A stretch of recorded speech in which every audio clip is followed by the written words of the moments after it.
사장님, 제 임금이 덜 들어온 것 같은데요. 아니 자네 그게 무슨 소린가? 최저임금 6,470원 맞춰서 넣어주었는데. 아니요 사장님, 2018년 1월 1일부터 시간당 최저임금은 7,530원인데요. 아니 그러니까 아직은 2017년이지 않은가? 아하, 그럼 사장님 2018년 1월 1일부터 부탁드려요. 아 그래야지. 최저임금 위반 시 3년 이하의 징역 또는 2천만 원 이하의 벌금에 처해질 수 있다고. 2017년 1월 1일부터 시간당 최저임금은 7,530원, 월급 기준 157만 3,770원입니다. 유후. 야, 이거 박수 쳐줘야 되는 거 아니야? 이 정도면 뭐. 야, 기가 막히다. 네, 안녕하십니까. 노동 말고 노조가 필요한 우리. 어느덧 올해 마지막 방송 2017년 13년이요? 2017년 13회 녹음 다시 하면서 인사드립니다. DJ 쏴 수호입니다. 청년유니온 팟캐스트 노동 말고 노조가 필요한 우리 노가리는 유니콘 사운드와 함께합니다.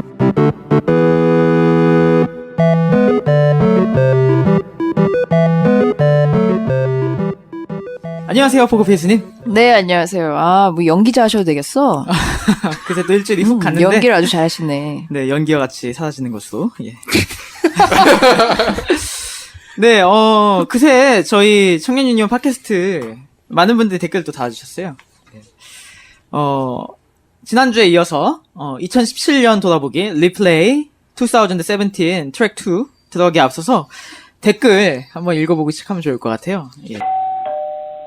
그 멍게가 멍멍이라는 닉네임을 가지신 분이 이번 밥 이야기 너무 재밌었어요. 내 식생활과 내가 나를 돌보는 시간을 고민해 볼 수 있는 시간 이렇게 남겨주셨네요. 요게 11회였죠. 우연님과 함께한. 네네네네. 예. 저도 참 유익한 시간이었어요. 예. 요 11화 녹음 마치고 그 주 주말에 이제 음식을 해 먹었습니다. 오. 네. 뭘 해 드셨나요, 음식을? 등장하셨구나. 제가 역시나 좋아하는 소면을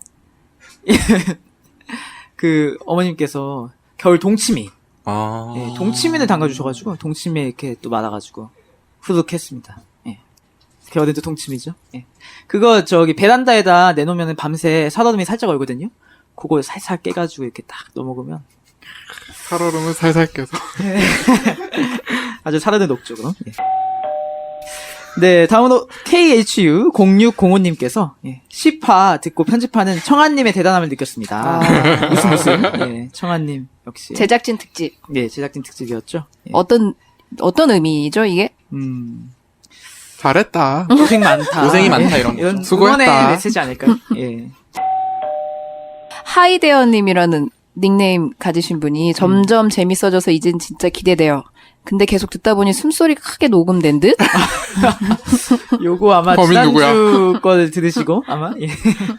그러신 것 같은데 예, 네, 저희가 마이크 캡 사용하도록 하겠습니다. 예. 이렇게 즉석에서 또 이 청취자들의 의견 받는 아주 좋은 노가리 되도록 하겠습니다. 아니, 등장하신 김에 이분들도 읽어주시면 좋지 않을까요? 예. 같이 한번 읽어볼까요? 예. 근데 이분들이 누군지 저희가 소개했어요? 네, 지난주에 이어서 지난주에 이제 상반기 트랙 1 함께했던 방원님과 하이프님. 네, 그렇군요. 오늘 또 2회차로 이어서 하반기 이야기 함께 나누기 위해서 오셨습니다. 안녕하세요. 네, 안녕하세요. 두 분도 아마 그 녹화리 들으시면서 댓글 좀 보셨을 것 같은데 혹시 함께 나누고 싶은 댓글 있으세요? 저는 백색 늑대의 전령님께서 실화 내용은 너무 공감되는 이야기였어요. 근무 시간 내내 혼자라 위험한 일도 몇 번 겪었고요. 사연에 소개된 이야기 외에도 정말 다양한 문제가 발생하는데 혼자 감당해야 하는 상황이 정신적이나 육체적으로 더 피로하게도 하죠. 앞으로 공감되는 노동 현장 이야기 많이 들려주세요. 화이팅입니다. 라고 보내주셨네요. 7화 추대가 우리가 편의점에서 살아났기. 저는 조합원 분들 중에 편의점에서 일하시는 분들이 많죠. 저는 짓는 중인 개님이 써주신 건데, 이름이 세다. 네, 세긴 센데, 청년 유니온 조합원입니다. 밤에 늦게까지 작업할 일이 많은데, 팟캐스트 들으면서 하니까 좋네요. 늘 건강하세요.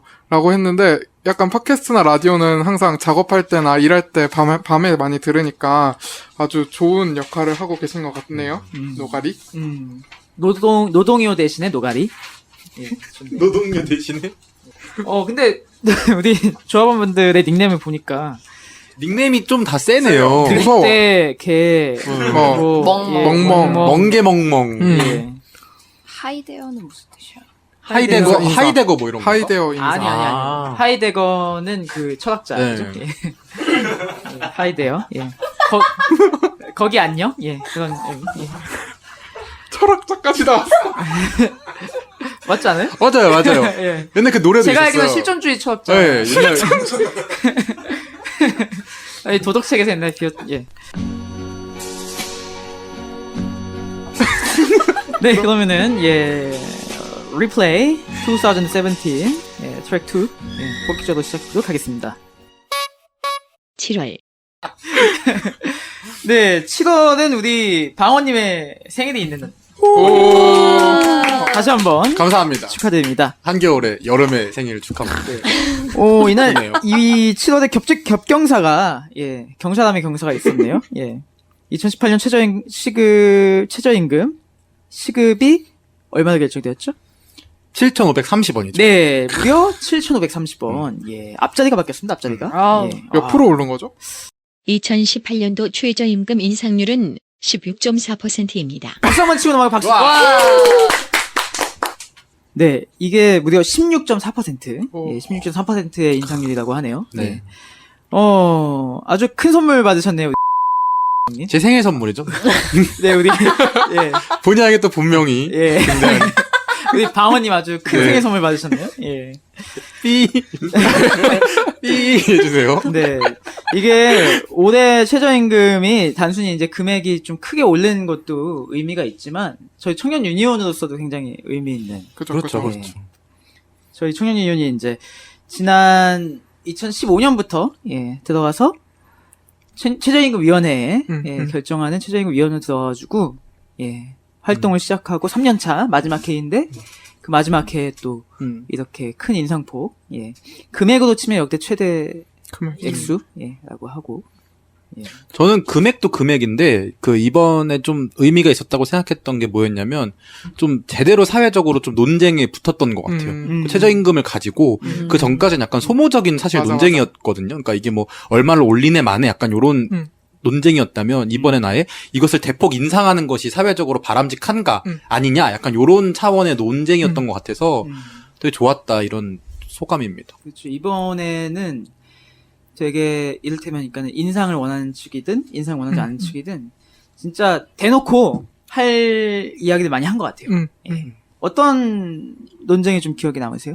저는 그 차등 적용 차등 적용. 네 얘기가 좀 기억에 남았어요. 갑자기 차등 적용 얘기가 나와서 이 사람들은 도대체 왜 이러나 이런. 실은 매년 한 얘기긴 했는데. 그렇죠. 차등적용은 네. 근데 올해는 아예 대놓고 그냥 이걸 해야 된다. 어차피 올릴 거면 이런 얘기를 했었죠. 차등 적용을 좀 설명해 주시죠.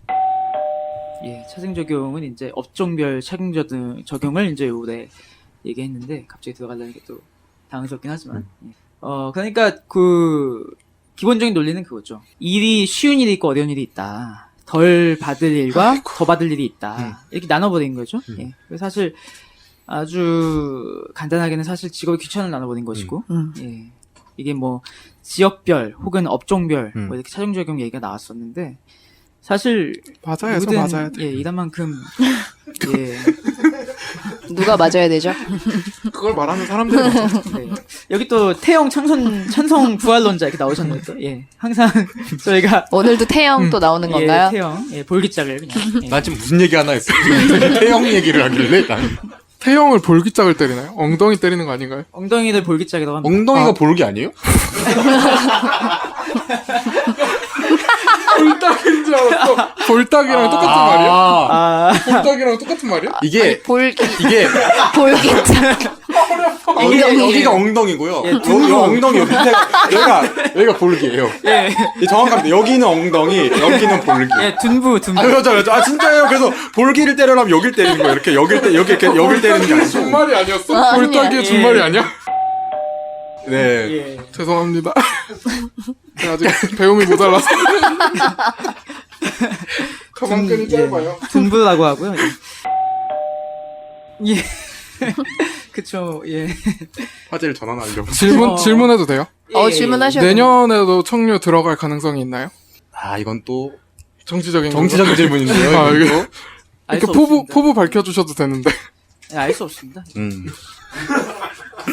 아, 꼭 들어갔으면 좋겠어서. 근데 사실 최저임금위원회에 원래 이렇게 다양한 주체들이 맞아요. 들어가는 게 맞죠. 예. 그래서 사실 저희 이전에는 이제 여성 노동자 대표로 해서 여성 노동자회 이렇게 들어가게 걸로 알고 있기도 하고. 그분들도 들어가고 청년 대표도 들어가고 다 들어가야 될 것 같은데. 사실 다양한 목소리가 많이 담길수록 좋다고 생각합니다. 아저씨들이 자리를 안 비켜. 아, 좋아요. 그분들은 저 누군지 모르잖아요. 하이프. 모르잖아. 응. 하이폰. 하이픈님. 괜찮아, 괜찮아, 하이픈. 예. 나 별로 높은 사람 아니니까. 근데 유난히 그만큼 사실 또 힘들었던 것도 사실이에요. 예. 자영업자분들도 그만큼 맞아요. 힘든 상황에 갈수록 처해온 게 사실이고, 그래서 이 과정이 근데 실은 안타까웠던 측면이 있죠. 가장 흔하게 얘기하는 소위 의과 의의 대결로 자꾸만 이렇게 되어버렸던 측면도 있으니까. 예. 그래서 사실 저희도 각종 토론회 있는데 가가지고 사실 자영업자분들하고 얘기 많이 했는데 그때 사실 느낌이 약간 평행선에 달리는 느낌이었던 것 같아요. 예. 쉽사리 이렇게 도달할 수 없는 어떤 좁혀지지 않죠. 접점을 이야기하는. 그래도 저는 올해 아까 얘기했던 것처럼 이게 그러니까 작년까지만 해도 되게 답답했는데 올리면 누군가는 사실 손해를 보는 게 사실 명백한 상황이잖아요. 근데 그게 올해 들어서는 좀 이것이 사회적인 얘기로 차원으로 나아간 것 같다는 느낌이 들었어요. 그러니까 이게 올리는 것이 단순히 우리 가게에 있는 아르바이트 노동자들의 임금을 올려주냐 마냐 이런 차원의 얘기가 아니고 국가 전체 차원에서 최저임금을 대폭 인상하는 것이 맞냐 아니냐 약간 이런 차원의 얘기가 그래도 나왔던 것 같아서 좀 가능성을 보긴 봤습니다. 그쵸. 근데 저는 한편으로 좀 약간 그런 우려가 있어요. 지금도 최저임금 그러니까 미지급? 뭐라고 해야 되지? 최저임금 지급하지 않는 사업장이 많이 있는데 내년에 더 높아졌으니까 더 많아지는 건 아닐까라는 그런 약간 한편의 우려? 네. 맞아요. 저도 이제 사실 최저임금 1만 원이라는 구호는 저 이제 끝난 구호가 아닌가라는 생각이 들거든요. 상징적으로 이제 의미를 그 다했죠. 구호의 이제 의미는 다 했다. 다 했다. 그럼 이제 그 다음은 뭐냐 이건 거예요. 그러니까 이제 2만 원. 네. 그러니까 이제 사실 그러니까 최저임금 1만 원이라는 구호가 그 만 원이라는 금액이 어떤 디테일한 어떤 의미를 갖고 있었던 건 아니잖아요. 대폭 인상이라는 전 메시지를 담고 있었다고 생각이 들기 때문에 이제 이 차원을 넘어서 그 다음엔 이제 아까 포커페이스님 말씀해 주신 것처럼 체불임금의 문제 아니면 이제 다른 차원의 그래서 이제 앞으로 한국의 뭐 산업구조의 문제라든지 맞아요. 네, 최저임금을 지키지 않는 곳 이런 얘기를 좀 더 다양하게 해야 되는 거 아니냐 이런 고민이 좀 드네요. 최저임금 1만 원이라고 하는 이야기가 굉장히 큰 변화를 한 차례 만들어낸 거는 분명히 있다고 생각해요. 그러니까 사실 이전에 어떤 최저임금의 인상이라고 하면, 그러니까 그냥 아주 단순하게 비유를 하자면은 삼각김밥 2개 먹을 거 3개 먹는가, 약간 이런 차원의 조금은 갇힌 이야기도 얘기가 됐다고 하면 사실은 만 원이 얘기가 되면서는 어떤 그 이상의 좀 더 다른 것들을 생각할 수 있는 계기가 됐던 것 같아요. 예, 기본적인 어떤 생활을 넘어서서 내가 최저임금 만 원 정도 되면은 여행도 좀 가볼 수 있지 않을까? 내가 하고 싶은 공부도 좀 할 수 있지 않을까? 조금 더 열린 상상력을 우리가 발휘할 수 있는 그런 기회를 분명히 제공한 것도 같고, 여러 가지 의미가 있겠습니다만은. 예, 하여튼, 분명히 큰 의미가 있었던 것 같아요. 그래서, 어떻게 그만큼, 사실 그 다음에, 이야기하신 그 다음에 나올 어떤, 새로운 어떤 이야기들도 잘 이어서 잘 됐으면 좋겠네요. 예. 그 과정에서 청년 유니언도 네. 한몫하야죠. 한몫을 했으면 좋겠다. 근데 내년에 안 불러줄 수도 있어요. 최저임금위원회. 그럼 시위하시죠, 같이. 피켓 들고. 넣어달라! 이런 거. 우리 넣어달라! 이런 거. 우리 넣어줘. 이게 뭔가 돌아가면서, 저번엔 이제 여성노동자위원 넣고, 요번엔 청년 대표 넣고, 약간 이러는 게 좀 이상한 것 같아. 이상하지 않아요? 뭔가 이렇게 누군가가 정해서 이렇게 넣어준다는 게, 기분 나빠, 일단. 마치 그런 말씀이신 거죠. 우리의 순서를 기다려야 될 것 같고.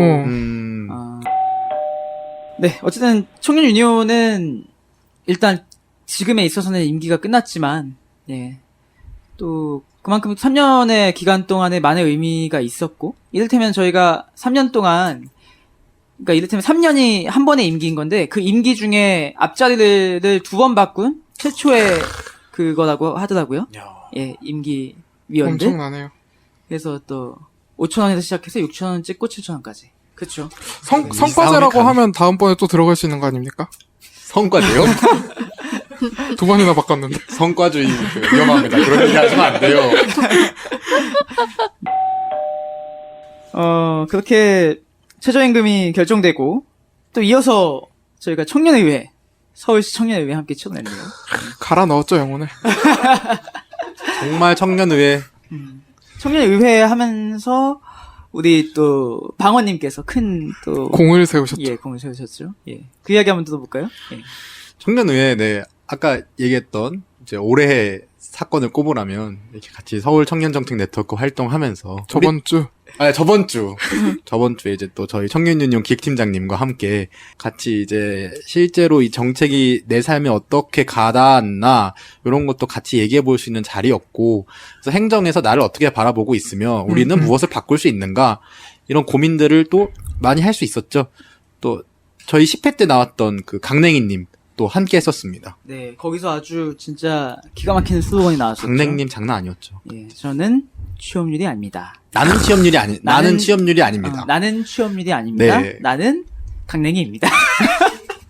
근데 현장에서는 진짜 감동적이었어요. 그 예, 발언이. 예, 예. 그러니까 뭐 약간 양쪽에 PT가 띄워지고 이제 그분의 어떤 정장 입은 모습으로 이렇게 그 발언을 하는데 현장에서 들을 때는 진짜 감동적이었고 눈물이 한번 핑 돌 정도로 약간 다가오는 말 중에 하나였어요. 이게 되게 저는 청년의회가 어떤 의미로 다가왔냐면, 흔히들 우리가 호명되는 청년이라고 하잖아요. 청년이 이럴 것이다. 그러니까 맞아. 너네가 와서 청년 얘기 좀 해줘. 너네 이렇지 이런 식으로 얘기를 많이 한단 말이죠. 근데 청년의회를 통해서 우리가 단순히 호명되는 것이 아니라 그 자리에서 선언할 수 있는 거죠. 선언한 어떤 시민으로서 나는 취업률이 아니다. 나는 강냉이다. 이런 식으로 그 행정과 서울시장과 책임 있는 어떤 의원들 아니면 같은 우리 동료 시민들을 향해서 얘기를 할 수 있는, 그래서 저는 그 메시지가 되게 좋았어요. 그런 의미에서. 강냉이님 또 나중에 한번 모셔야겠네요. 또 당일에는 뭐 시의원 분들도 많이 오셨는데 그 전까지는 이게 얼굴 보이고 가는데 그쳤는데 어쨌든 내년 지방선거 때문인지 약간 어떻게든 자기도 이제 한마디 해보려고 막 이렇게 하고 약간 그런 맞아요. 진짜. 약간 근데 저는 그게 홀배기 싫어. 홀배기 진짜. 싫었어. 홀배기 싫었지만 그래도 뭐라도 이제 해보려고 하는 게 우리가 이제 힘을 갖고 있는 과정?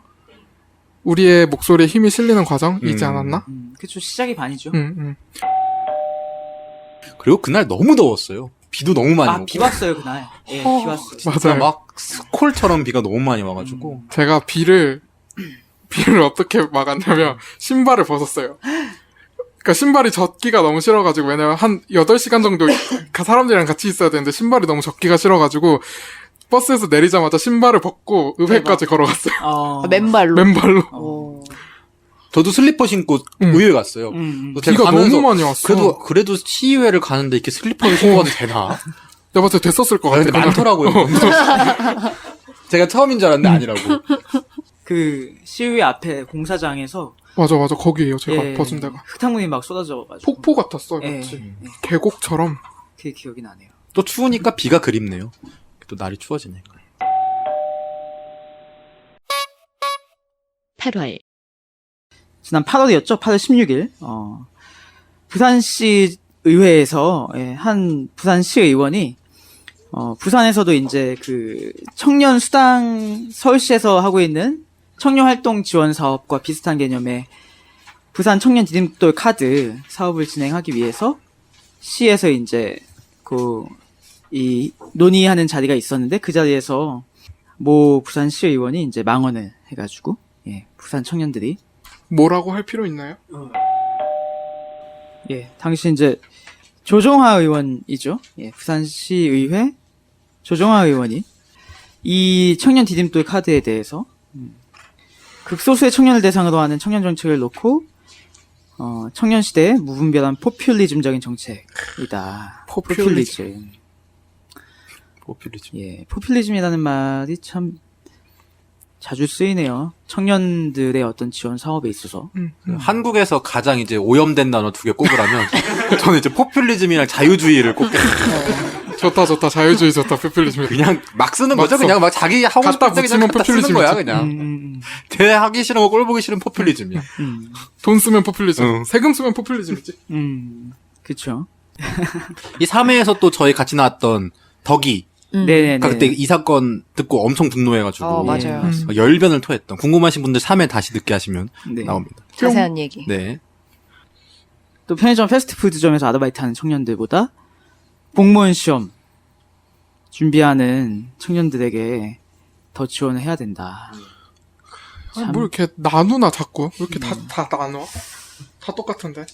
삶의 무게가 결코 가볍지 않은데 참 그래서 앞서 서울시 청년의회 얘기를 했지만 되게 많은 청년 이렇게 지역에서 올라오셨던 청년분들이 그런 얘기를 하셨던 것 같아요.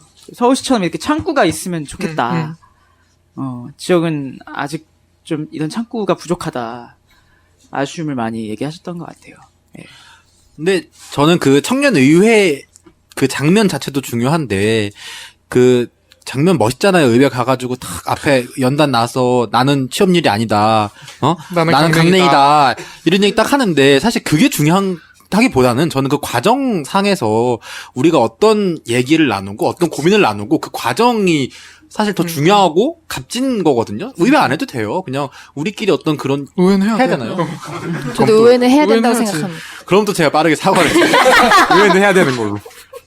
그러니까 어떤 이벤트로서의 의회가 아닌 아, 그렇죠, 정말 그렇죠. 예, 네. 영혼 실속 있는 영혼 있는 그 소울리스하지 않은. 네. 소울풀한 1절만. 네, 그래서 이 부산의 청년분들이 집단적으로 행동하셨죠. 행동을 나섰습니다. 예. 분노한 부산 청년들이라고 하는 페이스북 페이지도 만들고, 거기에 직접 이 발언도 분노. 올리면서, 예. 많은 부산에 있는 청년 단체들이 성명을 냈고, 부산에 있는 저희 청년유니언 지부인 부산청년유니언도 네네. 함께 했습니다. 근데 막 시의회 들어가고 그러시지 않았나요? 제가 알기로 그런 걸로 알고 있는데. 가서 막 이렇게 의회 막 문에다 뭐 붙이고 막 그랬었던 것 같은데. 아, 사과하세요. 사과합니다. 고양시랑 부산시랑 헷갈리네요. 정정하면 되지. 뭐. 정정해주세요. 네, 잘라주시고. 자, 9월. 근데 두 분은 얘기 안 하시는 거예요? 그 뭔가 부산 사건 보면서 느낀 점 이런. 모르시는 것 같아요. 아니, 우린 저번 회에서 또 얘기를 다 해가지고. 아, 부산에. 그래요? 그래서 이게 또 어디까지 얘기를 더 덧붙여야 되나, 이런. 근데 저 동영상 봤거든요, 그거. 진짜 아무 말 하시던데? 그러니까 약간 뱉어대는 대로 모든 단어를 이어내시는 되게 약간 이상한 나라 같다. 뭐 약간, 그냥 나오면 다 말인 줄 아는 그런 거 너무 신기했고, 다음부터는 안 그러셨으면 좋겠는데, 맞아야. 몇 대 맞아야 될까?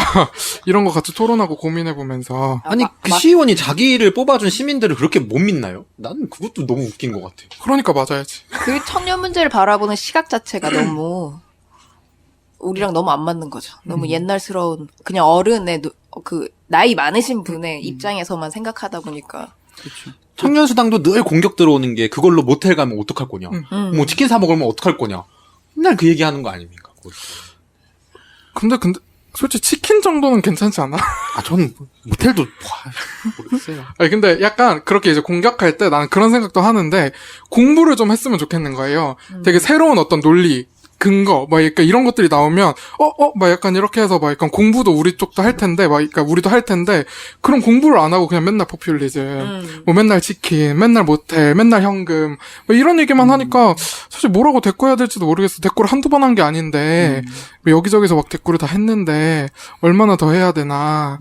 공부를 좀 하셨으면 좋겠다. 낙인 찍기에 급급한 거죠. 그러니까 이게 방어하는 방식으로 들어가면 저는 절대 이기지 못한다 이런 생각이 들거든요. 그러니까 청년수당도 마찬가지고 디딤돌카드도 마찬가지고 이번에 부산이나 서울이냐 그 청년을 대상으로 하는 그런 사업들에 대해서 언론이든 아니면은 기존에 있던 그 시의원이나 정치를 하시는 분들께서 공격을 계속 하시는 게 되게 지엽적인 아니면 하나의 단어를 가지고 물고 들어진단 말이에요. 아까 서울 얘기한 것처럼 그럼 그거 못해가지고 상관없냐? 이런 식으로 하는 거고, 뭐, 아까 딘들도 그 뭐 쌀 팔아가지고 하면 어떡할 거냐, 이런 식이 되는 거란 말이죠. 그러면은 그걸 맞받아치는 게 아니라 약간 청년을 어떻게 보고, 우리는 청년에게 무엇을 공공에서 해줄 것인가, 우리는 공공이 청년을 어떻게 바라볼 것인가, 이런 차원의 논쟁으로 계속 우리가 끌고 나가고, 그런 식으로 받아쳐야 된다. 보면 또 보시면 또 그런 분들이 또 최저임금 인상도 반대하거든요. 사실 뭘 하라는 건지 모르겠어요. 그러니까 근데- 어떤 사회적 지원도 못해. 예. 직접 임금 인상도 못해. 그럼 뭘 하지? 남이 하면 다 제안은 포퓰리즘인 제시를 거예요. 그렇구나. 그러니까 내가 이런 하면 로맨스, 나는 분들이 포퓰리즘. 이게 실은 굉장히 내로라. 유구한 역사를 가진 태도인 거예요. 이게 옛날 조선조 때 이 훈구 세력. 아니 그때부터 이어져 온 그렇죠, 전통이에요. 맞아요. 그래가지고 조광조 비롯해 스타에게 죽어나온 거 조광조요? 아닙니까? 사림들이 거기까지 갈 필요는 없을 것 같아요. 사림들이 스타에 죽어나왔다고. 소론 노론 뭐 이 정도. 예, 그 해가지고 예. 아, 죽어나가야 됩니까? 그러니까 그 정도로 되게 정말 어처구니 없는 일이 많이 있었다. 아, 그렇죠. 예. 갑자기 그런 조광조. 생각이 나네요. 예. 9월 그렇게 부산에서 또 뜨거운 예, 청년들의 분노가 있었고요.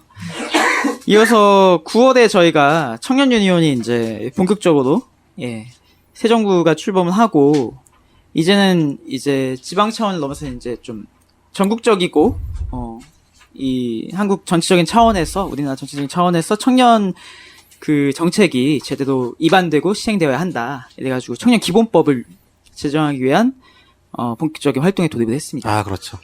그래서 청년 유니온과 전국의 40여 개 청년 단체가 모여서 청년 기본법 제정을 위한 청년 단체 연석회의를 출범했습니다. 예, 이게 바로 9월 21일이었는데요. 네. 청년 기본법 다들 알고 계시죠? 3회 또 제가 와서 청년기본법 한 거 아닙니까? 궁금하신 분도 팟캐스트에서. 3회 다시 듣게 하시면 돼요. 사회 많이 들으셨더라고요. 네? 많이 들으셨더라고요. 아, 그래요? 저는 이상한 소리밖에 안 해요. 덕이님께서 다 설명해 주시고. 이게 저희가 그 약 2개월여 동안 그 서명운동 진행했는데 아유, 고생하셨죠, 예, 다들. 고생하셨습니다. 그 사이에 금세 또 2개월 만에 10,000명 예, 10,000명 서명을 받아냈었어요. 어떻게 평가하세요? 하시면서? 아직 안 평가요? 끝나가지고. 네. 청문회입니까? 어쨌든 뭐 성과라고 한다면 어쨌든 이번 연석회의의 활동을 통해서 기본적으로 청년 기본법의 존재와 그것의 필요성에 대해서는 많은 분들이 공감하지 않았나? 예. 이제는 이게 실제 법으로 진짜 입법 과정을 거쳐서 실제 법으로 통과되기 위한 예. 새로운 노정에 서 있다? 뭐 이런 생각이 드네요. 그리고 이거 하면서 전국 단위, 이렇게 전국에 있는 청년 단체들이 진짜 음. 되게 뭐라고 할까, 쫀쫀하게 하나로 이렇게 뭉쳐지는 그런 계기가 될 수 있었던 것 같아요. 아직 끝나진 않긴 했지만, 끝나지 않았죠. 그 1만 명 서명을 받는다는 게 진짜 엄청 쉽지 대단한 않죠. 거거든요. 맞아. 저는 좀 갖고 고민이 들었던 게 3회 때도 얘기했지만 이게 왜 새 정부 들어서면서 청년위원회가 바로 사라졌단 말이에요. 그래서 바로 사라지는 걸 보면서 너무 허무하게 아니 저렇게 고민도 안 하고 바로 없애나 약간 그리고 너무 뻔뻔하게 일자리위원회로 그냥 바로 들어가더라고요. 그래서 이제 그럼 우리가 약간 서울 차원이나 이렇게 계속 얘기했던 것들 이 가닿지 않았나 중앙까지 이런 좀 고민도 들고 그래서 기본법 이번에 이렇게 서명 받고 하면서도 한편으로는 또 걱정도 되고 이게 또 어느 한 순간에 이 일자리위원회로 가라. 그렇습니다. 저희가 이게 국회 토론회를 이거 12월 달에 했나요? 11월이요. 11월에 했어요? 국회 토론회를? 11월 막주쯤에 한 걸로 아는데. 어... 그때 제가 또 오프닝 영상을 만들었죠. 아 맞죠. 그때 미국 가 계실 때. 네, 미국 가 있을 때. 오프닝 시작하면서 DJ 스타가 등장하죠. 네. 되게 멘트를 잘 쳐주셔가지고 MC님이. 명 MC예요. 네. 네, 지금 잠깐만 좀 들어볼까요? 오프닝 영상을? 네, 저희는 지금 청년 기본법을 위한 캠페인을 하고 있습니다. 아니 이렇게 듣지 말고 그 영상 목소리를 듣자고요. 아, 네.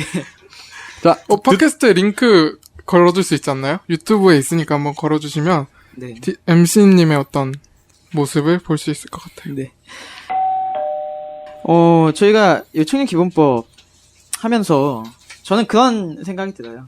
그 시야가 한결 넓어졌던 것 같아요. 그러니까 사실 막연하게만 이야기 되던 어떤 지역 청년들의 고군분투 그런 것들도 많이 듣던 것 같고 그 열기도 그 서명운동 하는 그 과정을 통해서 많이 본 것 같고 예, 멀리 제주도부터 시작해서 뭐 부산, 광주 진짜 곳곳에서 음. 예, 많은 분들이 진짜 함께 서명해 주시는 거 보면서 아 진짜 청년 기본법이 필요하구나. 정말 고군분투하시죠, 지역에서. 막 이렇게 영상 보면은 지역에서 보내주신 거 보면 막 3분, 막 2분, 막 이렇게 하시는 지역도 계셨거든요. 예, 예. 근데 진짜 그런 거 보면은 전 오히려 막 많은 사람들이 있는 캠페인장보다 그런 캠페인이 훨씬 더 감동적이었던 것 같긴 해요. 뭐 예를 들면 광주가 제가 알기로 3분인가가 이제 캠페인 하셨는데 테이블 하나 놓고 이렇게 덩그러니 그렇게 있기 되게 뻘쭘하고 힘들잖아요. 그런데 그런 와중에서도 약간 캠페인 하시는 게 저는 오히려 그런 모습들이 엄청 감동적이더라고요. 지역에서 그렇게 보내주신 영상 보니까 훨씬 감동적이었고 진짜 필요하다고 느껴지셔서 하는 것 같아서 감동이 막 전해지는 것 같긴 해요. 그만큼의 절실함이라 해야 될까요? 음. 근데 그런 청년들의 염원을 담아서 하루빨리 하루빨리 청년 청년 기본법이 제정되기를 기대해 봅니다. 우리 청년 기본법 great 한번 하고 갈까요? 하나 둘 셋 청년 기본법 great. 그레이트. 잇. 그레이. 그레이트 이거 너무 근데 유행 지난 것 같아요, 어. 이제. 벌써? 네. 네. 넘어갔어. 근데 보니까 저기 그 김생민 씨는 정규 편성됐던데 영수증 TV에. 이거 그냥 사담인데 아시아나 비행기 안에도 김승민의 영수증이 나와요. 아 그래요? 진짜로? 네, 진짜 깜짝 놀랐어요. 오. 짱이네. 월드와이드네. 장난 아니야. 영어 자막도 있어. 오. 장난 아니에요. 국제적 스투핏이 되는 거예요. 인터내셔널 스투피. 비행기를 타는 당신. 국제적 월드와이드. 지금 이런 거 아니야? 어디가 해외여행 가는 거야? 스투핏. 하지 마. 어디까지 가? 돌아와 이거지. 미주 아니지, 스투핏. 지금 비즈니스 클래스를 탔다고요? 마일리지를 쓰지 않았다면 당신은 스투핏. 아니 김생민 씨는 해외를 가는 것 자체를 아마 아, 스트레이라고 할 그렇죠. 거예요. 미주까지 가면 일단 스투핏. 네, 거기 왜 가냐 이런 거죠. 근데 아마 이건 외국에서 영상으로 보면은 보지. 굉장히 신박한 개념의 예능일 거예요. 예능입니까 그거? 아니 제가 올해 초에 그 트렌드 리포트 이런 걸 봤는데 2017년 트렌드가 가성비래요. 맞아, 가성비. 그래서 처음에는 가성비라고 해서 우리가 먹는 어떤 봉구수 밥버거 이런 것만 생각을 했는데 이게 2017년 말이 되니까 진짜 가성비로 대표되는 그 인물이 나타났죠. 김생민 씨였어. 아 트렌드 리포트가 정확하구나. 내년에도 봐야겠다. 그렇구나. 아 진짜. 광고를 김생민 씨 장난 뜨기 전에 아니야. 나온 거 아니에요? 이게? 네, 2017년 그러니까 2016년 말에 나온 거죠. 아, 이제 맞아, 해가지고. 맞아. 그렇군요. 그 해마다 그 연도 붙여가지고 트렌드 리포트 나오잖아요. 네. 올해 2018년도가 그거 만든 지 10주년 특별판이래요. 그 나중에 한번 보세요. 근데 그거 작자가 누군지 혹시 아세요? 김난도 씨 아닌가요? 그거? 예, 맞아요. 네. 맞아요. 그 아프니까 거식이다. 거시기. 그럼 아프니까 청춘이다라고 얘기해도 돼요. 왜 정확하게 얘기 안 하시고. 아프니까 청춘이다 아프니까 쓰셨던 그 청춘이다. 김난도 씨. 그럼요. 네, 김난도 박사. 김난도 교수님. 박 교수님. 예, 그분이 쓰신 책이라고 하대요. 다들요? 어서 들으셨나 보다. 예, 그렇고요. 예, 9월에 저희가 또 사실 우리 모두들 또 분노에 빠뜨린 강원랜드 채용비리 고발 기자회견을 함께 했습니다. 청년 유니온과 민단팽이 유니온, 청년 참여연대 비롯해가지고 시민단체, 각계각층 시민단체 함께 했는데, 네, 이 사진을 같이 공유해드리고 보여드리고 싶어. 예, 여기 사진이 있고요. 매우 화난 청년 유니온 김명민 정책팀장이 고발장을 접수하러 제가 가고 뉴스에서 있다. 봤어요. 네. 어떠셨어요? 아니, 진짜 이분들 알잖아요. 나 아는데 또 사진 찍은 게 너무 웃긴 거예요. 그래서 화난 표정 그니까 화가 나신 거죠, 이제. 갔을 때는 화가 나신 건데. 예. 하여튼, 네. 이거 나오셨죠, 이분 옛날에? 예. 어. 나오셨어요. 나왔었어요. 그때 국감 노가리 할 때. 아, 맞아요. 국감노가리. 국감 노가리 했다 왔었죠. 그 역사적인 날이었네요. 네, 네이버에 예, 찾아보시면 팟캐스트 첫 녹음이 또 9월에 있었습니다. 예. 이쯤 되면 태형 부활시키는 거 어떨까요? 네? 갑자기 태요. 태형 아, 이거 앞에 채용비리? 채용비리 아, 때문에? 채용비리요? 야, 예. 아니, 맞아, 팟캐스트 맞아. 첫 녹음 얘기하고 있는데. 태용비리가 나는 나왔어. 김민수를 태형을 했고, 뭐라는? 이쯤 되면 태형 부활시키자. 아, 첫 얘기 하고, 재형비리 합시다. 첫 얘기 첫 1화 재밌지 않았나요? 되게 그때 들으면서 너무 웃긴 거예요. 처음 들을 때 이 세 분 얘기하는 게 막 표정이 다 상상이 가는 거죠. 그래서 수아님께서 이제 막 몰아치면 포커페이스님께서 그냥 이렇게 안 받아주고 이렇게 잘라내. 병 놓은 것처럼. 따로 녹음. 네, 그때 또 위원장님 오셔서 위원장님 그때 닉네임이 뭐였더라? 똘레랑스인가? 레랑스. 레랑스. 안 어울려요, 그쵸? 첫 녹음 이후 벌써 13회째를 저희가 맞이하고 있는데요. 많이들 들어보셨나요? 저희 팟캐스트? 시간 날 때마다 짬짬이. 음. 안 들으시나 봐요. 저는 솔직히 사과하세요, 그냥. 죄송합니다. 좀 바빴어요. 그래서 여기 나와달라 그래서 이제 졸업하셔야 되니까. 나와달라 해서 급하게 들었습니다. 이제 몰아서 들었죠.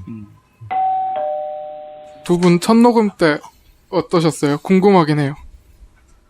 그때만 해도 MC가 아니고 그때 약간 스페셜 맞아요. MC 게스트 게스트였어요, 아니었어요? 게스트. 한 5회까지 계속 스페셜 MC 아니었나요? 네, 그 게스트. 정도면 MC죠. 그러니까 13회 중에 5회면 MC지. 계속 마음 어떠셨어요? 편히, 계속 마음 편히 말 안 하고 가만히 있었는데. 지금도 그러신 것 같은데. 맞아요. 꾸준히 캐릭터 유지하고 계시네요. 아, 네. 근데 지금 얘기가 나온 김에 해명을 하자면 저 쌀님 안 싫어합니다. 원래 그런 거예요. 어떤 분들이 맞아요. 원래 그렇습니다. 어떤 분들이 쌀님 되게 싫어해가지고 이런 반응인 줄 안다고 하셔가지고. 예, 우리 꽤나 친합니다. 예. 여기도 보이는 라디오 한번 하시면 얼마나 더 싫어하는가. 아니, 근데 팬이 되게 많으시더라고요. 저번에 그 송년회 밤 때 보니까. 맞아요. 그거 했어요. 네. 송년회. 승리의 밤이요? 후원의 밤 아니죠? 아, 후원의 밤. 3일 뒤 송년회 밤. 후원의 밤 때 보니까 팬들이 많으시더라고요.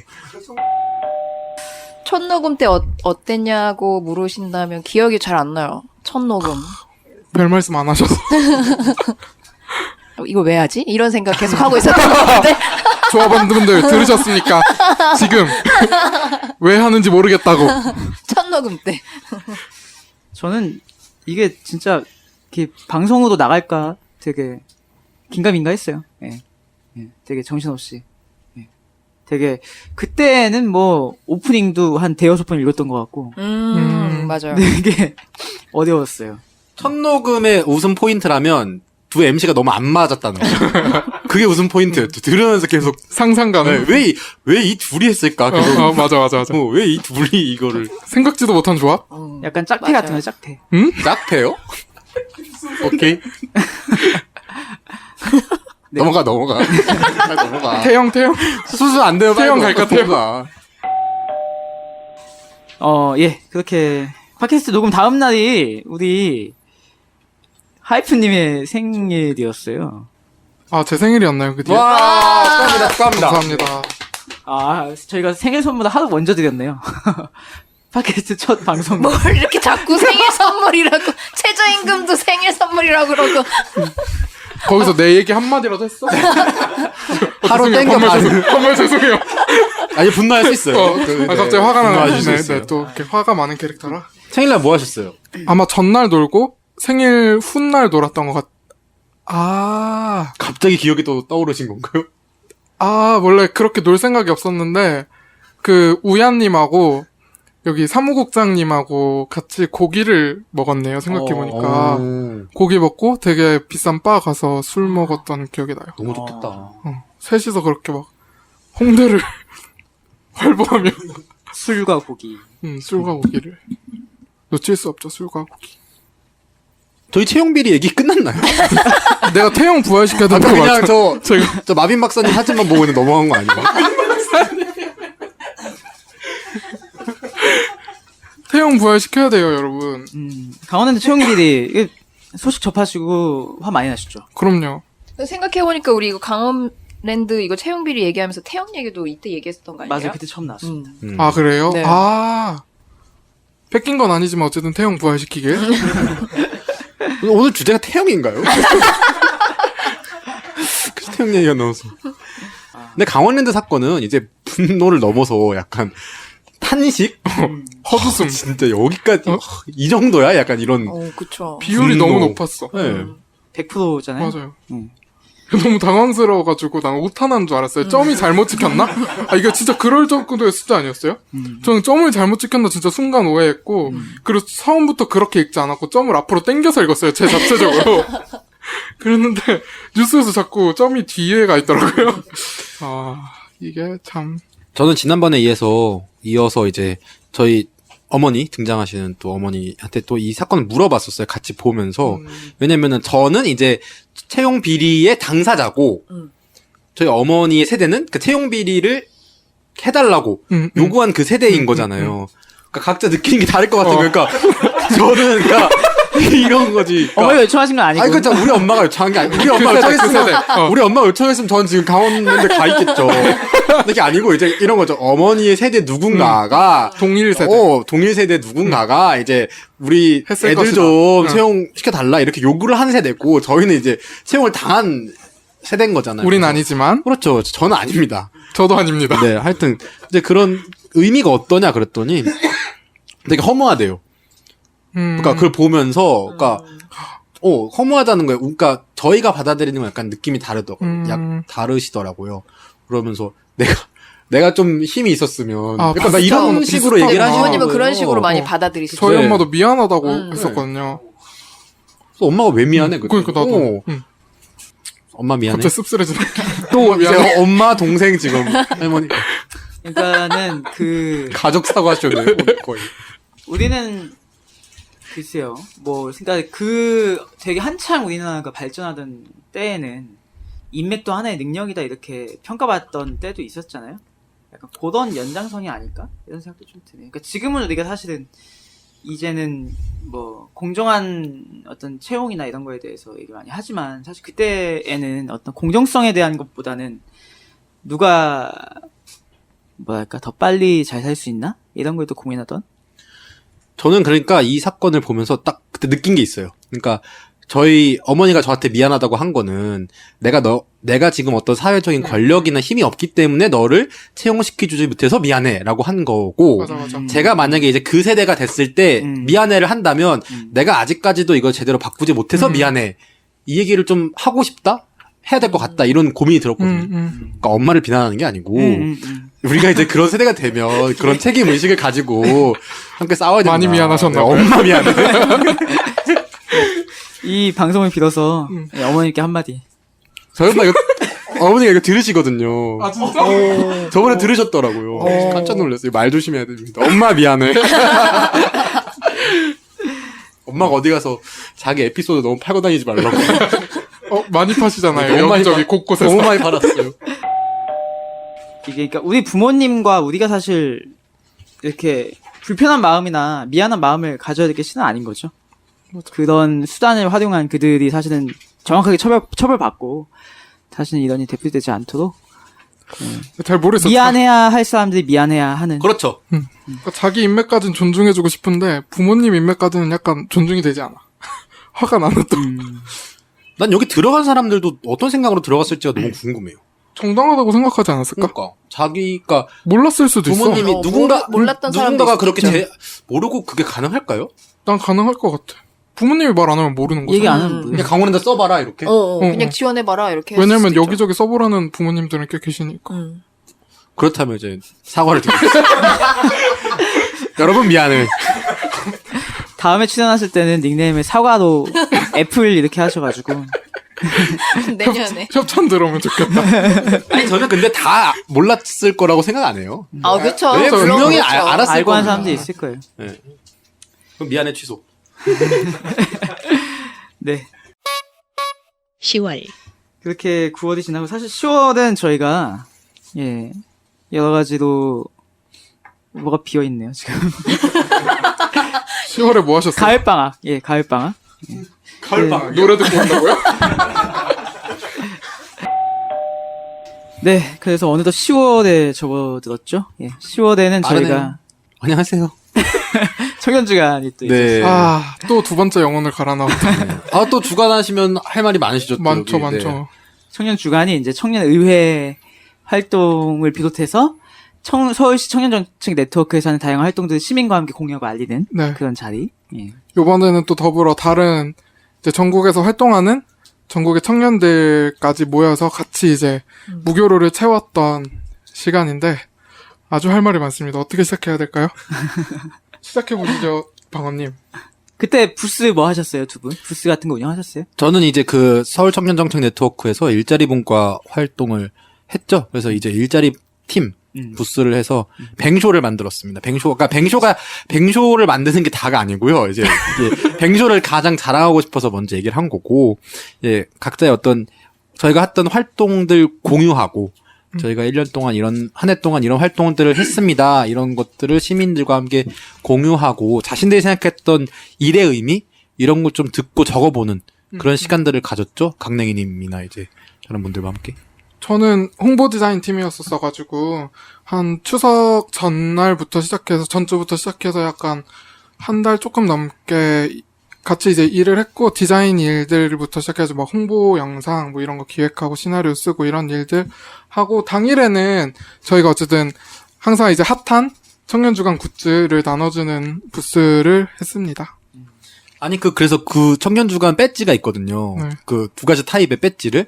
그래서 이제 근데 그 배지를 받기 위해서는 부스를 이제 몇 가지 이상 돌고 그거를 이제 도장. 여기다 도장을 받아서 줘야 도장 배지를 준대요. 예, 스탬프판에 도장. 근데 저는 이제 안에서 그 뱅쇼를 만들고 있는데 저한테 계속 돌아다니면서 도장을 받아와야 배지를 준다고 내가 하나만 달라고 이랬는데 왜 그러셨어요? 그러니까 그게 저희가 도장을 했었던 건 두 가지 이유였는데 되게 많은 부스들이 있었고 어쨌든 청년정넷의 부스도 있고 되게 전국에서 오는 활동하시는 청년분들의 부스도 있었는데 이게 어쨌든 무교로라는 공간에서 저희가 처음 청년주간을 했고 대시민 행사였단 말이에요. 어쨌든 시청에서 하는 거니까. 근데 이게 저희가 어쨌든 한정된 예산 안에 한정된 개수의 이제 굿즈들을 만들다 보니까 거기 이제 그냥 오시는 분들이 그냥 막 달라고 요구하실 것 같아서 저희가 어쨌든 활동을 한 번씩이라도 그래도 눈도장이라도 찍고 오시면 드린다. 근데 이제 당시에는 이제 그분들은 그렇게 드리고 우리 활동하는 친구들은 그냥 드릴 수가 없는 거예요. 왜냐면 이제 되게 이제 막무가내이신 분들이 계시니까 이제 그랬는데 끝까지 안 계셨나 봐요. 제가 끝에 다 개수별로 맞춰갖고 다 드렸는데 굿즈는. 그래서 끝에 몰래 가서 다른 분들한테 받았어요. 제가 이제 어쨌든 활동하신 분들은 저희랑 함께 하신 분들이니까 굿즈들 챙겨놨다가 마지막에 이제 다 드리긴 했었거든요. 그래서 이렇게 네. 또 그렇게 말씀하면 죄송하네요. 네, 제가. 죄송합니다. 사과드립니다. 사과드립니다. 미안해. 가장 기억에 남는 부스가 있으셨어요? 두 분 하셨던 거 말고? 거기만 있었는데요. 일이 너무 많아서 아, 움직이지 못하셨고. 저희 것만. 저는 저희 그 부스 앞에서 그 청년 부채 모임이 그 부채탑을 쌓냐 이런 프로젝트를 했었어요. 정확한 이름이 기억이 안 나는데 그래서 이제 부채탑을 말 그대로 쌓는 거예요. 쌓다 나중에 이제 그거를 폭파시켰죠.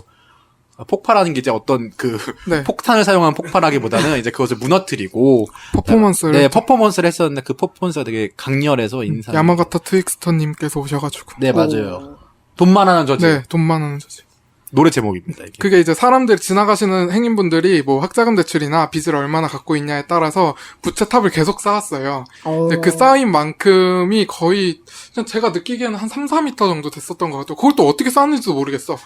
3, 4m를 어떻게 쌓았는지 모르겠지만 어쨌든 쌓았고 그걸 이제 야마가타 트윅서님이 이제 퍼포먼스를 하시면서 이제 행사의 끝부에 그걸 이제 다 부셨죠. 막 밟고 지를 밟고 막 이렇게 때리고 막 이런데 되게 강렬하고 의미 있는 퍼포먼스가 있었고 그게 이제 그렇게 저희 한 4시간 정도 부스를 열고 끝을 냈죠. 그리고 저는 이제 거기서 10초로 제 그림을 그려주는 게 있었어요. 10초 만에, 캐릭터죠? 네, 10초 만에 제 자화상을 그려주는데, 그게 잘 그려주는 자화상이 아니고, 이상한 점만 그려주는 사진이 있거든요. 나중에 제가 보여드릴게요. 근데 진짜 보면서, 네, 이렇게 생겼나? 약간 이런. 어느 부분이 강조됐어요? 바람에 흩날린 머리며, 이런 것들. 더 이상 공개하고 싶지 않네요. 저의 모습을 이렇게. 그리고 이제 막 청소를 다 하고 이제 짐을 다 옮겼는데 이제 그때부터 이제 뒤에서 이제 함께 했다고 말해지는 청춘 콘서트가 이제 했는데 이것도 하면, 거기가 혹시 조인성 나왔던 데 아니에요? 네, 조인성이 제가 알기로 7분 나왔던 걸로 알고 있는데 저 실제로 봤어요. 아 봤어요? 네. 무슨 의미가 있는지 모르겠지만 어쨌든 조인성이 왔고 무슨 의미가 있는지 모르겠지만 일단 그 행사가 있어서 사람이 좀 많았었던 점도 있던 거 아니에요? 인정. 인정. 그건 인정하지만 약간 어쨌든 듣다 보니까 그러니까 그걸 매년 하긴 했거든요. 그 행사를. 근데 어쨌든 저희랑 같이 하자고 해서 함께 했는데 근데 매번 똑같은 얘기 하시는 것 같아서 아 이거 또 듣고 있네. 약간 이런 느낌? 스님이 나오셔서 그래서 이제 막 좋은 말을 해주신다고 하던데 그래서 이른바 증문즉답. 네, 그래서 왜 근데 청년 주간에, 그러니까 청년 주간이라는 의미는 제가 앞서 얘기 드렸지만 이제 호명된 왜 거기 계세요? 그러니까 호명되는 청년이 아니라 선언하는 시민으로서, 그러니까 저희가 어떤 청년 그분들의 들러리를 위해서 그 행사에 간 건 아니잖아요. 맞아요. 저희가 스님이나 김재동 씨나 조인성 씨가 말하는데 박수 쳐주려고 청년 주간이나 청춘 콘서트를 간 건 아니죠. 이제 근데 오히려 약간 스님이 빛나고 스님을 위해서 약간 청년들이 동원된 맞아. 것 같은 맞아. 그런 느낌? 그래서, 그니까, 저는 그래서 오히려 청년 주간을 하면서 한편으로는 너무 좋은데, 그 마지막에 청춘 콘서트를 보면서 너무 그게 아쉬운 거예요. 그러니까 청년 주간의 의미 자체가 퇴색된 게 아닌가. 다시 이제 우리가 한 해 동안 청년 정책 네트워크나 청년 의회를 통해서 호명되는 청년이 아니라 선언하는 시민으로서 그런 장들을 보여주고, 마지막에 시민들한테 그 장을 보여주고, 거기서 끝냈으면 딱 좋은데, 다시 호명되는 청년으로 돌아간 거죠. 그래서 너네 뭐 책을 많이 읽어라. 막 조인성 씨가 막 그런 얘기 하거든요. 뭐 책을 읽고 뭐 모험을 해라. 그런 얘기를 했어? 그런 얘기는 저기 아무 붙잡고 그냥 청년을 위해서 한마디 해주세요. 그러면은 그러면 그런 거는 웬만하면 다 해줘요. 그거 저 초등학교 때 한비아 씨가 그래요. 하고 환불 간 것 같은데. 신촌에서 가는 분 붙잡고 자기 청년을 위해서 한마디만 해주지. 그러면 책 많이 읽고 도전해야 도전해라. 이런 돼. 얘기 누가 다 합니다. 근데 내가 더 빡쳤던 포인트는 뭐였냐면, 이제 그 전날 세팅을 위해서 한 새벽 4, 5시까지 이제 했어요. 근데 이제 제가 이제 잠깐이라도 씻고 막 눈 붙이려고 이제 어딜 이제 사우나로 가고 있는데, 부스에서 사람들이 여러 명이서 막 부둥켜 안고 뭐 어디 막 이렇게 쪼그리고 앉아서 그러고 자고 있는 거야. 그 시청 그 청춘 콘서트 부스 안에서. 그분들이 누군지는 모르겠으나 어쨌든 청춘 콘서트에 계셨던 분들이긴 한 것 같아요. 근데 거기서 자고 있는 게 너무 빡치는 거야, 나는. 왜 자고 있지, 거기에서? 약간 이런 것부터 시작해가지고, 아니, 세팅을 하고 이렇게 한 사람들이 있으면 약간 들여보내서 잠을 재운다던가 약간 이런 게 있어야 되는데, 여기서 주무시고 있네? 왜 약간 이런 게 나 막. 스태프였던 사람들이. 나 더 빡치고 막. 세상에. 청춘 콘서트가 내년에 좀 더 좋아졌으면 좋겠다. 원래 의도대로 청년이 주인된 그런 행사로 그런 시간으로 거듭나기를 기대해 봅니다. 11월 그렇게 청년 주간이 마치고 어느덧 11월. 예. 사실 11월은 또 아픈 일이 있었죠. 예. 제주도에서 현장 실습을 하시던 고 이민호 군. 예. 11월 19일에 결국 사망에 이르고 말았습니다. 예. 당시 이제 제주도 음료회사에서 산업체 파견 현장 실습생으로 일하던 이민호 군이 그 적재기에 현장 실습 도중 적재기에 끼어서 이제 중태에 빠진 뒤에 사망하고 말았습니다. 사실 현장 실습생 사망 사건이 많이 있었죠. 그렇죠. 작년에 구의역부터 시작해서 올해 초에 있었던 전주, 그리고 이번에 있었던 또 이민호 군 사건까지. 그러니까 이 죽음이 계속 되풀이되는 거는 이게 어떤 우연에 의한 사고가 아니라 이게 사회 구조적으로 큰 문제를 가지고 있다는 것을 증명하는 거겠죠. 이 사건이 일회성으로 계속, 그러니까 일회성으로 발생하는 것이 아니라 지속적으로 발생하고 있지 않습니까, 지금? 네. 그래서 사실 정부에서 답이라고 내놓은 것이 이제 내년에는 현장 실습을 잠정 중단하겠다. 이렇게 얘기를 했죠. 의견이 참 분분할 것 같아요. 예. 또 청소년 유니온에서도 함께 결합을 해서 이 문제에 대해서 대응도 해주시고 하셨죠, 그때. 맞습니다. 관련 실태조사도 해가지고. 근데 이 특성하고 현장 실습 문제는 사실 어제 오늘 얘기가 아니었던 건데 그 문제가 계속 사건으로 이렇게 확인되다 보니까 이제 내년엔 이렇게 하겠다고 임시적인 대책을 마련해 놓은 상태인데 가장 문제였던 건 사실 그 산업 현장에 갔던 청소년들이 교육생 대우도 못 받고 그렇다고 노동자 대우도 못 받고 받아야 되는 교육들은 제대로 못 받다 보니까 산업재해 같은 거에 가장 피해를 많이 보게 되는 대상이 돼서 그 또 하나 문제는 그게 잘 맞지 않아서 학교로 다시 돌아가면 학교에선 제대로 받아주지 않거나 맞아요. 제대로 이 친구의 고민이 뭐고 어려움이 뭔지를 좀 봐야 되는데 그냥 다시 현장으로 돌려보내는 이런 구조적인 문제들이 복합적으로 연계되어 있어서 사실 어려운 문제이죠. 심각하고. 그래서 저희 청년 유니온이 또 같이 요 실태에 대해서 좀 조사해 봤는데 거기서 이런 이야기가 나왔다고 하더라고요. 그 실습을 다 마치지 못하고 돌아간 그 학생들에게는 뭐 사실 상담이나 이런 게 필요할 것 같지만 되려 징계를 받거나 아니면 수업을 못 들어오게 한다던가 이런 식으로 학교에서는 마치 나고자 취급을 하듯이 했다고 하더라고요. 매우 화나. 그러니까 이게 학교가 아니죠. 이런 거면 학교가 아닌 거 아닌가요? 학교는 기본적으로 학생들에게 비빌 언덕이 돼줘야지. 이걸 내보내는 밀어 넣는 그런 가해자가 되면 안 되지 않겠습니까? 저도 특성화고 나왔거든요, 사실. 아, 근데 잘 모르겠네. 너무 화나네. 실습을 하셨어요? 저는 안 했죠. 네, 저는 안 했어요. 전 안 했고, 그때 당시에는 약간 특성화고 그게 아마 저희 때부터인가? 저희 다음인가? 정확히 이제 확실한 어떤 일정은 기억이 안 나는데, 그 언저리 어떤 시점부터 그 특성화고가 이제 그 졸업생들의 어떤 실업률로 평가받기 시작했어요, 특성화고가. 그래가지고 약간 갑자기 이제 뭐, 저는 이제 영상 쪽 관련된 특성화고를 나왔으니까, CJ 쪽도 많이 가기도 하고, 뭐 이제 그런 식으로 가는데, 그때 당시에는 약간 이렇게까지 고압적이진 않았거든요. 학교에서 학생들을 대하는 태도가. 예를 들면 갈 사람은 일단 가고, 대학 갈 친구들도 있으니까, 대학 간 친구들은 뭐 대학은 가는 준비를 하고 약간 이랬는데, 이게 해를 더해갈수록 이게 점점 심해지는 거예요. 그러니까 실습생으로 내보내고, 실업률로 치고 이거를, 뭐 약간, 그러니까 실업률이래. 취업률로 환산하고, 이거를 또 학교의 어떤 예산으로 또 이제 반영되고, 그러니까 이게 완전 학생이 객체화된 거잖아요.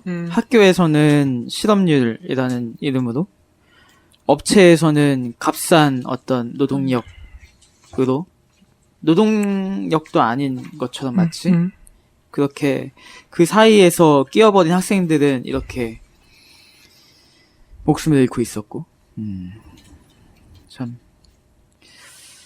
뭐 어쨌든 당장 이 현장 실습을 멈추는 게 답이 될 수 있을지 모르겠지만 일단은 멈춰야 되지 않는가. 재정비를 이런 하더라도 생각도 드네요. 예. 잠시 어떤 방식으로 다음 스텝이 가든 더 이상의 죽음은 막아야겠다. 이런 생각이 듭니다. 관련해서 최근에 또 청년 유니온에서 그 워킹푸어 고등학교 졸업 한 워킹푸어 연구 결과도 또 나왔잖아요. 네네네. 되게 또 의미 있었던 것 같아요. 저희가 전국에 있는 분들을 이제 두루 다니면서 인터뷰를 했었죠. 저희 정식 팀장님이 같이 진행을 했는데, 일단 기본적으로 이제 그 고졸 그 실태 조사에서 드러났던 것은 부모 세대의 어떤 환경이 영향을 미치는 게 좀 뚜렷하게 보였다는 것. 예.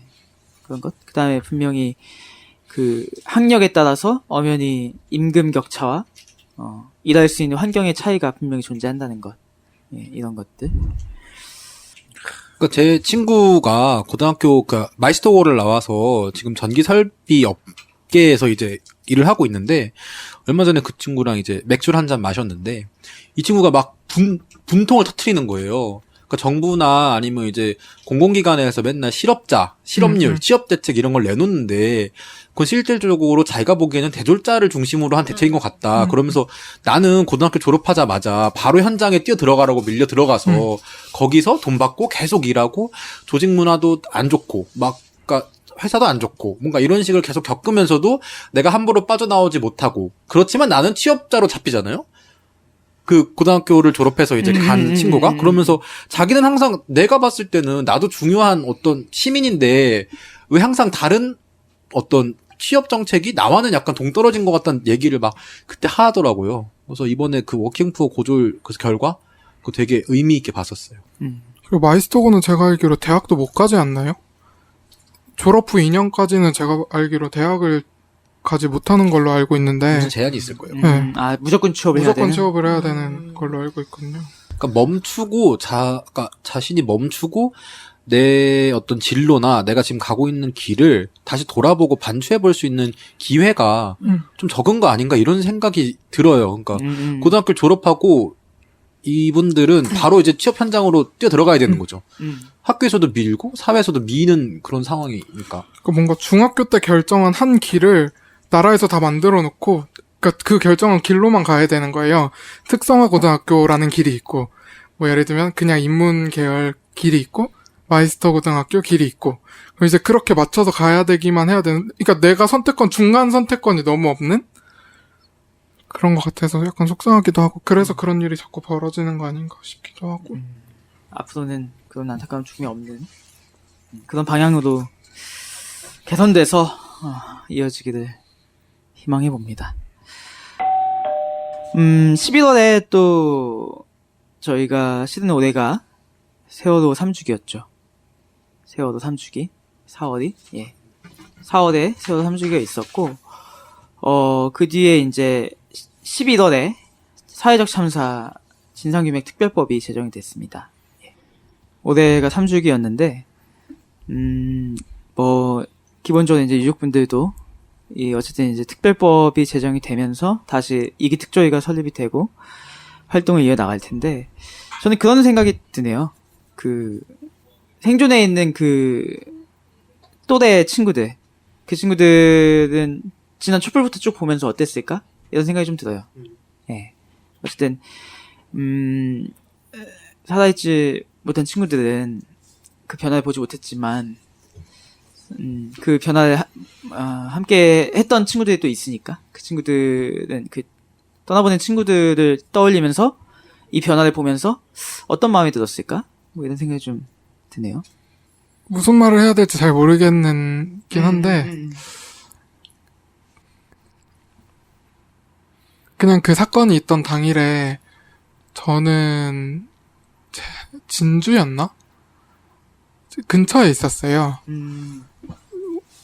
그리고 이제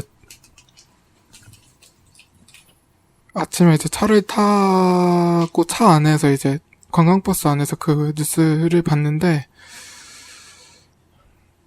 그러면서 이제 쭉 이제 보는데 그때 당시의 정부가 국민을 어떻게 대하나가 보였던 것 같아요. 저는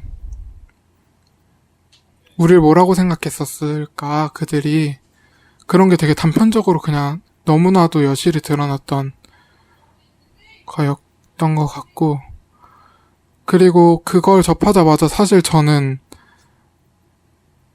저희 이모한테 제일 먼저 전화했던 것 같아요. 저희 이모가 이모들이 다 단원구에 살고 있거든요. 그리고 나이 또래가 저희 딱 둘째 이모 큰딸이랑 똑같아서 어느 학교를 다니고 있는지는 모르니까 그 학교는 아니었는데 어쨌든 둘째 이모 딸의 친구들이긴 했거든요. 전부 다 중학교 같이 다녔던 친구들이어서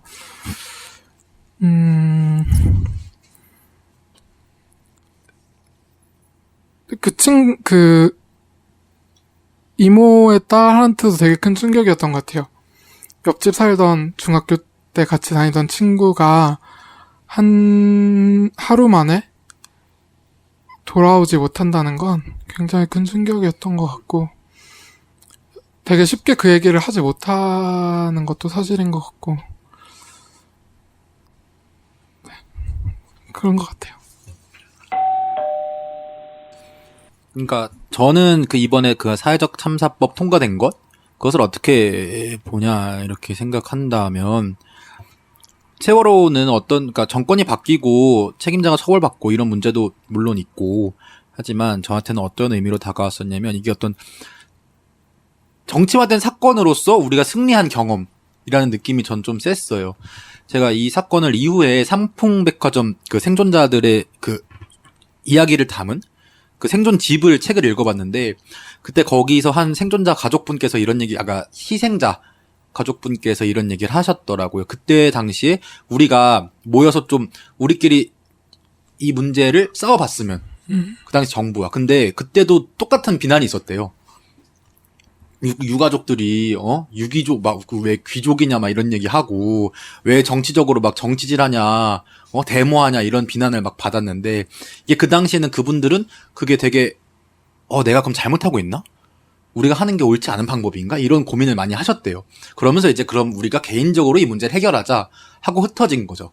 하지만 세월호는 저희가 되게 비난도 많이 받았잖아요. 그 유가족들께서 말도 안 되는 그 공작 같은 거 얼마나 많이 당하셨습니까? 막 뭐 왜 정치질하냐, 왜 데모하냐, 시위하냐 이러면서 니네가 무슨 귀족이냐 이런 얘기 맨날 했잖아요. 하지만 그러니까 시민들이 다 같이 우리가 이것을 정치적인 사건임으로 인지하고 그다음에 이해하고 그것을 함께 해결해 나가고 앞으로 그런 일이 발생하지 않도록 이것이 정치적인 사건인 것을 인정한 거죠. 이제 그럼 이제 사회적으로 이 사건을 어떻게 해결하고 이것이 사회적인 사건인 것을 인정하고 이런 식의 방향이었던 것 같아서 그런 의미에서 가습기 살균제 사건 같이 예. 네, 희생자들과 함께 이런 사회적 사건에 우리가 더 이상 정치적이라는 그런 어떤 프레이밍 이런 데서 좀 벗어나서 당당하게 그러면은 이것이 정치적인 사건이다. 우리가 하는 것은 정치적이다.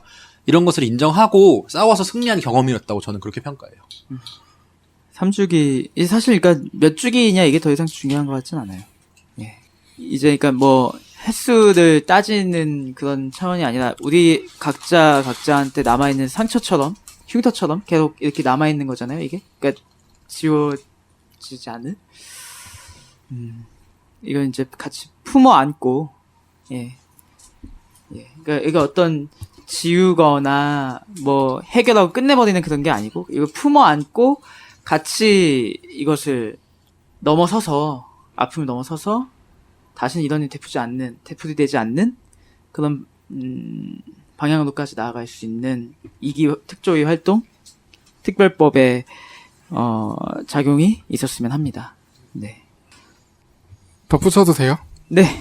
그냥 약간 그랬던 것 같아요. 이거 전에는 그 참사법 되기 전에는 약간 지하철 같은 데나 버스에서 리본 달고 계신 분들 보면 뭔가 되게 묘하게 동질감 들고 약간 그런 되게 그런 거 있었거든요. 이게 무슨 감정인지는 약간 설명이 안 되는데 저분도 달았네? 약간 이런 그런 게 계속 막 눈에 보이곤 했거든요. 근데 이제 그런 게 아니라 참사법 생기고 나면 이게 어쨌든 국민적으로 전체적으로 이제 다뤄지고 있다는 느낌이 들어서 약간 더 좋아진 것 같은 느낌이 있긴 있는 것 같아요. 저 요즘에도 수원역 왔다 갔다 하면 출퇴근할 때 이거 노란 리본 나눠주시는 분들이 나와 계세요. 그래서 더 많은 분들이랑 이 노란 리본 나눠주면서 기억하자고 이야기를 아직도 하고 계시는 분들이 계시거든요. 그러니까 저는 그 장면을 볼 때 그리고 말씀하신 것처럼 노란 리본을 달고 다니는 사람을 볼 때 우리 같이 기억하고 있구나라는 그런 느낌이 전달이 되는 것 같고 그게 기억한다는 게 그 일이 있었다는 거를 기억한다는 것도 있겠지만 맞아요. 사실 그때 안전하지 못했었던 우리 사회? 근데 그 이후에 지금 안전한 사회가 되고 있는 건가? 이런 것들을 우리가 그 사건을 같이 겪었던 사람들이 노란 리본을 달고 있는 우리들이 같이 또 그런 거를 확인하고 있는 거구나. 기억하면서 만들어가고 있는 거구나. 이런 느낌들이 전달되는 것 같아서 저는 그래서 세월호 하면은 기억한다. 이런 것들이 계속 많이 남아있는 것 같아요. 그 노란 리본 언제까지 달고 다닐 거냐 이렇게 물어보는 친구도 있어요. 우리 모두가 안전하다고 생각할 수 있을 때까지 뭐 이런 얘기를 하곤 하거든요. 그러니까 그게 단순히 기억한다는 게 사건 하나만을 넘어서는 그런 의미인 것 같아요. 예. 저번 추석인가? 막내 할아버지가 저한테 정치하려고 달고 다니냐고 그랬던 게 갑자기 기억났어. 저는 이제 갑자기 2017년을 평가하니까 작년이 또 생각이 나는 거예요.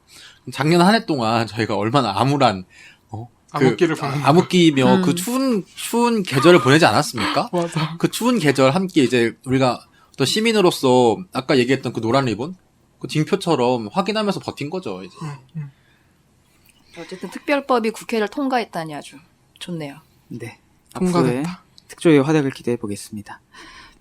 우리 11월 또 마지막 날에는 청년위원 후원의 밤이 있었죠. 낙원의 밤 있었죠. 예. 또 다들- 아주 공연도 하셨잖아요. 그때. 네. 잊을 수 없는. 네. 특별해. 예. 동영상으로 남아있다던데 네.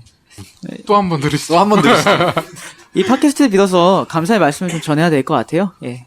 저희 청년 유니온에 또 힘을 보태주신 많은 분들이 계세요. 그래서 이 자리 팟캐스트를 빌어서 감사의 인사 드리도록 하겠습니다. 감사합니다. 감사합니다. 감사합니다. 네, 그 모아주신 힘 바탕으로 청년 유니온 2017년 잘 마무리하고 또 2018년 힘차게 새해 맞아서 더 많은 활동 앞으로 해보도록 하겠습니다. 청년 유니온 팟캐스트도 새해 또 이어서 같이 힘내서 또 진행될 거니까 우리 또 마지막 팟캐스트잖아요. 네. 오늘 보면 좀 이제 내년에 보는 거 아니에요, 이제 또. 그러네요. 예, 새해 보겠네요. 예, 한 살 더 먹고 보겠네요. 떡국 안 먹으니까 아직. 신년에 하나요? 네. 모르겠네요. 신년에. 예. 신년 특집도 갑니까, 작가님? 오. 목소리가 잠기신 것 같은데. 네. 예, 새해도 즐거운 노가리 되도록 하겠습니다. 네, 2회 이어가지고 두 분 함께 해주셨는데, 각자 있었던, 이렇게 쭉 한번 훑어보니까, 뭔가 안 하고 넘어간 거 아니에요? 너무 급하게 갑자기 급하게 마무리한 것 같아. 내가 좀 지쳤어. 각자, 예, 이렇게 쭉 같이 우리 훑어봤잖아요, 1년을. 2회에 걸쳐가지고, 2주 동안. 가장 중요했던 일이 뭐 같으세요? 각자 본인에게 본인에게 중요했던 의미의 사건을 얘기하는 거죠. 전 되게 쉬운데 정하기. 저는 일단 퇴사한 게 일단 제일 컸죠. 어쨌든 간 3년 정도 같이 일하던 분들하고 이제 거기서 이제 나와서 되게 다양한 사람들과 일하고 있는데 그래서 퇴사한 게 제일 큰 의미인 것 같고 더 이상 이제 들어갈 수 없겠구나. 어딘가에. 이제 요번에 올해 이제 그 총 운세처럼 아, 그렇죠. 네, 혼자 일하게 될 것 같은데, 예를 들면 그냥 혼자라는 게, 진짜 혼자 일한다기보다는 더 많은 사람하고 이렇게 갇혀서 일하는 게 아니라, 더 다양한 사람들하고 일한다는 의미인 것 같아요. 그래서 퇴사하고 약간 더 많은 사람들하고 만나서 일을 하고 있는 것 같아서, 저는 더 좋은 것 같아요. 더 많은 동료를 만들고 있다는 뜻이기도 하니까요. 저한테는 퇴사가 제일 컸던 일인 것 같아요. 축하드립니다. 퇴사는 축하받아야 할 일이죠. 여러분 퇴사 축하드립니다. 축하합니다. 저는 이사요. 이사. 네. 아, 맞다. 9월달에 하셨죠. 이사했던 거. 예. 이사쇼 몇 번 하셨죠? 이사 쇼를 한 2번 정도 했고요. 이사 얘기 여기서 해도 되나요? 뭐. 저희 집이 이제 벽간 소음이 있어가지고 아. 옆집하고 지금. 아이고. 소주도 나눠주셨다고? 근데 여기 또 그분들이 듣진 않겠죠. 근데 생활 패턴이, 그러니까 나이대가 비슷해서 그런지 이제 비슷한데 그분들은 좀 더 이제 극단적이에요. 그래서 새벽 1시에 집에 오셔가지고 5시까지 술을 드시고 이제 아침에 주무시고 진짜 극단적인데. 그 근처에 있는 대학교에 있는 대학생이신데 거기가 과방처럼 돼가지고 자취방이니까. 그래서 막 와서 이제 막 갑자기 옆에서 소리가 다 들리거든요. 그때 막 우리 학과의 미래를 논하자 막 이러면서 고 아카펠라를 막 쌓았고 이러면서 새벽 1시나 2시쯤에 뭐 하는 걸까 도대체? 이 정도면 신곡감 아닙니까? 소음공예고. 너무 심해요. 그래가지고 아카펠라라니. 아카펠라 쌓고 갑자기 새벽에 오셔서 이제 술 한잔 하자고 저한테 오셔가지고 했어요, 그래서. 안 갔죠. 거길 왜 갑니까? 안 갔어요. 안 갔어요. 어머니가 듣고 있고 어머니가 절대 가지 말라고. 근데 이사가 되게 좀 뭔가 어른이 된 기분이었어요. 이사하면서 그죠. 독립되고 내 영역이 새로 생긴 것 같고 처음으로 뭔가 행정 절차도 직접 좀 많이 밟아본 것 같고 집도 제가 다 구하러 다니고 막 이랬거든요. 재밌었습니다. 집 구하시는 분들 저한테 연락하시면 제가 좀 조언 같은 거라도. 좋네요. 시끄러운 이웃. 예. 아, 네. 벽간소음 조심하세요. 그러니까 층간소음은 되게 사람들이 많이 아시거든요. 그러니까 윗집 아랫집 처음에 가면은 집을 보러 가면 누구나 윗집 이거 소리 많이 안 나요? 뭐 아랫집에 막 울린다고 뭐 아랫집에 누가 사세요? 이런 거는 기본적으로 물어보는데 벽간까지는 옆집 누구 그러니까 사냐고. 설마 이렇게까지 이게 심할까 이렇게 해서 안 물어보시는데 벽간 꼭 확인하셔야 됩니다. 진짜 생생히 들리나 봐요. 저 처음에 갔을 때 벽을 이렇게 두들겼는데 옆집에서 소리가 들리는 거예요. 그래서 제가 처음에는 이거 있는 문제 있는 거 아니야? 했더니 아니라고 이게 아직 공사가 안 끝나서 그렇다고. 어떻게 그러시더라고요. 근데 나중에 보니까 무슨 공사가 안 끝나긴 공사가 안 끝났는데 어떻게 집에 들어가요? 다 들려. 내 옆집 분들 이 자리를 비워서 또 괜히 에피소드를 팔아가지고 미안해. 사과 요정으로 오늘 함께하고 계신데. 예, 포커페이스님은, 예. 저도 호소하게 나한테 있었던 일들 중에로 뽑자면 전 여름에 엄마랑 여행 갔었던 게 가장 기억에 남았었던 것 같아요. 2017년에 늦은 여름 휴가를 엄마와 함께 제주도 여행을 다녀오면서. 제주도. 감동 착즙. 아니요, 운전은 엄마가 다 하시고 저는 관광을 하고 엄마랑 못다한 얘기를 조금 하고 이래가지고 그 뒤로 좀 관계가 막 좋아지거나 그런 건 아닌데 뭔가 이제 말하지 않아도 이렇게 더 그런 게 생긴 것 같아요. 엄마 뭐 이해해주고 있을 거야. 뭐 이런 나 혼자만의 착각일 수도 있겠지만. 그래서 저는 그래서 개인적으로 갔다 오고 나서 엄마와의 관계가 더 나아진 것 같아요. 잘 됐네요. 원래 여행 가면 둘 중에 하나잖아요. 좋아지거나 싸우거나. 어머니는 싸웠다고 생각하시나요? 이거 쌍방의 얘기를 들어봐야. 우리 수아님은 기억나는 사건. 저는 팟캐스트를 한 거죠. 예. 저한테 진짜 일대 사건입니다. 예. 굉장히 이렇게 뭐 사실 뭐랄까 이런 뭐 진행자가 돼서 이렇게 이야기를 이끌어가는 것도 흔치 않은 경험인데 이렇게 매주 하는 것도 신기하고. 근데 되게 진행이 익숙해지신 것 같아요. 되게 능숙하신데? 그러니까요. 처음에 비해서, 네. 아, 맺고 끊음이 아주. 여유가 막 있어요. 철철 넘쳐요, 얼굴이. 다행이네요. 네. 이렇게 뭐 알밖에 하시는 거예요? 내년에도 계속 하겠다고? 내년에도 근데 계속 하는 거죠, 수아님? 하신다고. 이게 교체가 될 가능성도 있나요? 그렇다면 죄송합니다. 그렇다면 미안해. 수아 미안해. 네, 이렇게 사과요정 방언님, 그 다음에, 예, 하이프님 함께 해주셨는데, 청년용 팟캐스트, 내용 말고 노조가 피나 우리는, 이번 방송을 끝으로 2018년에 찾아뵙습니다. 일주일의 방학을 가진 뒤에 2018년 1월 11일에 또 다른 청년 이야기, 지금 이 시대를 살아가는 우리의 이야기, 노동 이야기로 찾아뵙겠습니다. 모두들 올 한 해 고생 많으셨습니다. 그럼 내년에 만나요. 안녕. 안녕. 고생하셨습니다.